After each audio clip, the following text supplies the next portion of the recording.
चलिए इसको डिस्कस कर लेते हैं। फर्स्ट क्वेश्चन क्या था?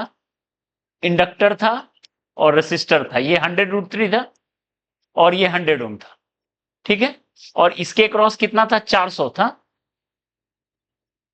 ओके, तो बताओ पहला जेड का वैल्यू, ये प्लस ये नहीं होगा, सीधे ये स्क्वायर प्लस ये स्क्वायर, 100√3 का स्क्वायर प्लस 100 का स्क्वायर, और ये सॉल्व करोगे तो 200 आएगा।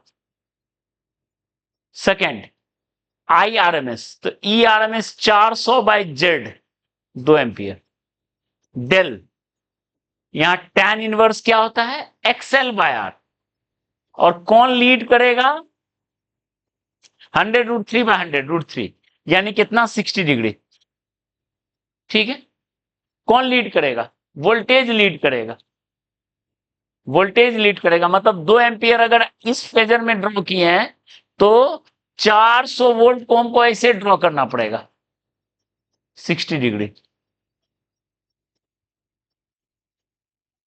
ठीक है। ओके, थर्ड फोर्थ, ठीक है। Cos del, cos 60 half, power factor. पांचवा एवरेज पावर, सब एनसीईआरटी का क्वेश्चन है। एवरेज पावर, तो एवरेज पावर क्या होगा? E R M S I R M S cos del, कितना हो गया? 400 वॉट। 6 रेसिस्टर के क्रॉस का एवरेज क्या लिखेंगे? हाफ ने आई स्क्वायर, आई आर के क्रॉस आरएमएस का स्क्वायर इंटू आर। आरएमएस का आई का वैल्यू तो सेम ही है 2 एम्पियर, तो 2 का स्क्वायर इंटू आर 400 वॉट। दोनों सेम आना ही चाहिए। जो पावर डेसिपेट करता है सोर्स, सब किधर जाना चाहिए? डिलीवर करता है, सब रेसिस्टर में डेसिपेट होना चाहिए, आना ही चाहिए था, ठीक है। 6 7 7 में तो वो था 8 क्या था? वॉटलेस करंट, तो आई वॉटलेस, तो क्या लिखे थे? I R M S sine del लिखे थे। आई आर एम एस का 2 और साइन डेल √3 एम्पियर, ठीक है। इसके क्रॉस का वोल्टेज कितना होगा? आरएमएस वैल्यू, आई का वैल्यू 2, तो 2 इंटू दिस 200√3, और इसके क्रॉस का आरएमएस वैल्यू, हाँ आरएमएस है 400 वोल्ट। ये प्लस ये 400 नहीं होगा, वोल्टेज में ऐसा होता है स्क्वायर प्लस ये स्क्वायर इक्वल टू 400 का आरएमएस वैल्यू स्क्वायर करके ऐड होता है। हाँ, V L R M S, ये हो गया V L R M S, और ये हो गया V R R M S, और ये हो गया ई आर एम एस। तो डायरेक्ट ऐड नहीं होगा, कैसे ऐड होगा? स्क्वायर करके फेजर। क्लियर है फर्स्ट? चलिए अब आते हैं सेकंड क्वेश्चन। फर्स्ट क्वेश्चन ये था, सेकंड क्वेश्चन, ठीक है। सेकंड क्वेश्चन में क्या दिया हुआ है? v का वैल्यू कैसा दिया हुआ है? साइन ओमेगा टी, जहां ओमेगा का वैल्यू है 100 रेडियन पर सेकेंड, एल है कितना? 0.5 हेनरी, यानी एक्सएल इक्वल टू होगा ओमेगा एल 50 ओम होगा। एक्स सी कितना है? 100 माइक्रोफेराड, यानी एक्स सी कितना होगा? 1 by omega into C, 100 micro this, यानी 100 ओम हो गया। एक्सी ज्यादा है तो जेड का वैल्यू क्या लिखते हैं? एक्सी माइनस एक्सएल, कितना होगा? 50 ओम। ई आर एम एस है 20, आई आर जेड है इतना, तो आई आर एम एस कितना होगा? कितना हो गया? ओके, ठीक है। अब पूछा है सबका इक्वेशन लिखिए, ये बड़ा अच्छा है, इक्वेशन डायरेक्ट आता है पीवाईक्यू में, इक्वेशन लिखिए। तो अब बताओ अगर हम फेजर ड्रॉ करें, क्या हाँ, ERMS बाय जेड। अच्छा, 200/√2, अच्छा, यस, तो 4/√2, दैट इज, ठीक है। अब अगर हम फेजर ड्रॉ करें, देखिए करंट है 2√2 एम्पियर, ओके। इंडक्टर का वोल्टेज, इंडक्टर का वोल्टेज क्या आता है, IRMS इंटू इंडक्टर का एक्रोस, VLRMS कितना होगा, IRMS इंटू XL होगा, सीरीज LC है, सीरीज LC है, ओके। तो क्या लिखेंगे बताओ, IRMS 2√2 और XL का वैल्यू 50, 100√2, यानी 100√2 ऐसा हो गया।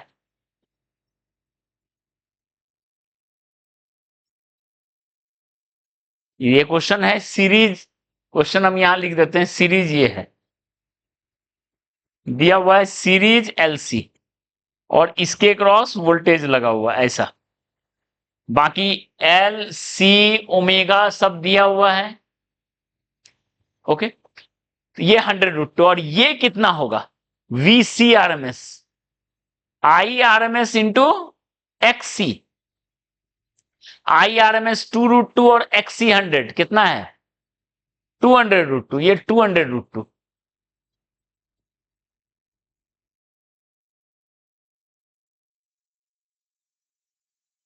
ठीक है, ये है। तो मिल के देखो नेट वोल्टेज जो है 2√2 है IRMS, और ये दोनों मिलके ERMS कितना हो गया 100√2, यानी ERMS पीछे जा रहा है, करंट लीड कर रहा है, करंट लीड कर रहा है, यानी करंट का इक्वेशन क्या लिखेंगे, जो वोल्टेज का इक्वेशन है उसमें π/2 हम क्या कर देंगे, ऐड कर देंगे। तो वोल्टेज, वोल्टेज का पहले करंट का RMS value 2√2 sign 100t plus π/2, ये हो गया करंट का इक्वेशन, ये हो गया करंट का इक्वेशन, ठीक है। VCT, VCT ये है, VCRMS है देख लो, और VLRMS कैपेसिटर का वोल्टेज जो EMF है उसी के क्रॉस है, तो बस इसका पीक वैल्यू 200√2 जो साइन ओमेगा टी, और VLT इसका पीक वैल्यू 100√2 और जो वोल्टेज का था उससे पाई ज्यादा, देखो ये π/2 और ये पाई, जो वोल्टेज का था वो उससे पाई ज्यादा। तो फेजर अगर आपको समझ में आ रहा है, इक्वेशन आप आराम से लिख सकते हो, वोल्टेज का था साइन ओमेगा टी, उससे π/2 ज्यादा है करंट, और इंडक्टर में उससे भी π/2 और ज्यादा, तो π/2 प्लस π/2 मिलकर कितना हो गया पाई। ये सेकंड क्वेश्चन हो गया, ठीक है, क्लियर है सेकंड, ओके। थर्ड,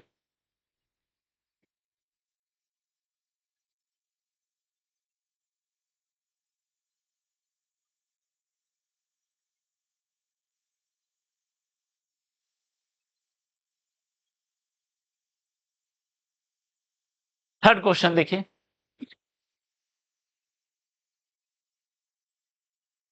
ऐसा था कैपेसिटर, किसका कितना रेसिस्टेंस था बताओ तो, क्या क्या दिया हुआ था, इंडक्टर के क्रॉस कितना था 8, ये कितना था 8 ओम, ये 8 ओम, ये 6 ओम, ये 6, ऐसा था, ठीक है। और यहां वोल्टेज कितना था 20 वोल्ट।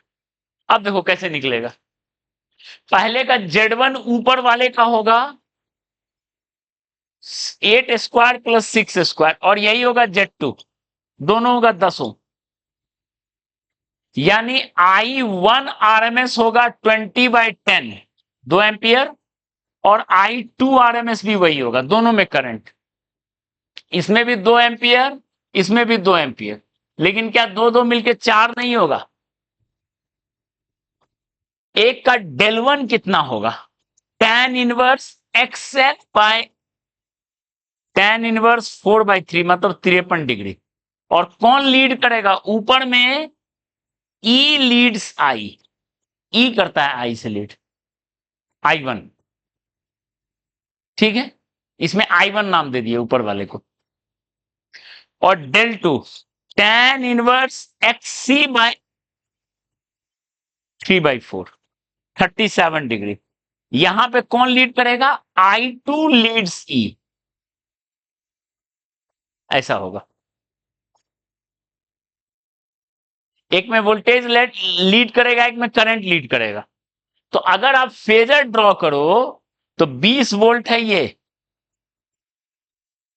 I2 को किधर रिप्रेजेंट करेंगे? 2 एम्पियर, 37 डिग्री। ध्यान दो, I2 है 37 degree, I2 RMS that is 2 ampere. और एक में 53 डिग्री है, I1 RMS 2 एम्पियर 53 डिग्री। ठीक है, एक में 37, एक में 53। तो बताओ IRMS क्या होगा? वेक्टर 2 और 2 90 डिग्री, तो कितना होगा? 2√2 एम्पियर। ओके, और फेज जेड, जेड कितना होगा इफेक्टिवली? ERMS बाय IRMS 20/2√2 कितना होगा? 10/√2, 5√2, 5√2 ओम। देख लो, उधर 10 था, 10 था, 10 मिलकर 20 नहीं हुआ है, या पैरेलल। कई लोग सोचेंगे 10 पैरेलल में हाफ हो गया 5, नो, 5√2। ठीक है, आलेख देखो समझ गया, एकदम सही है। ठीक है, हाँ, जेड हो गया। डेल, इधर देखो, इधर देखो, आलेख और कुछ समझ लोगे तुम।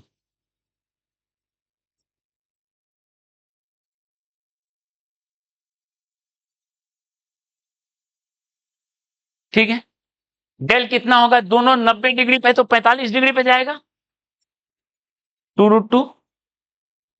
ये हो गया 45 डिग्री, मतलब ये हो गया 8 डिग्री। यानी डेल का वैल्यू हो गया कितना? 2 और 2 45 डिग्री पर निकलेगा। और देखो, तो वहां 45 मतलब 8 डिग्री। डेल का वैल्यू होगा 8 डिग्री। कौन लीड लैग करेगा?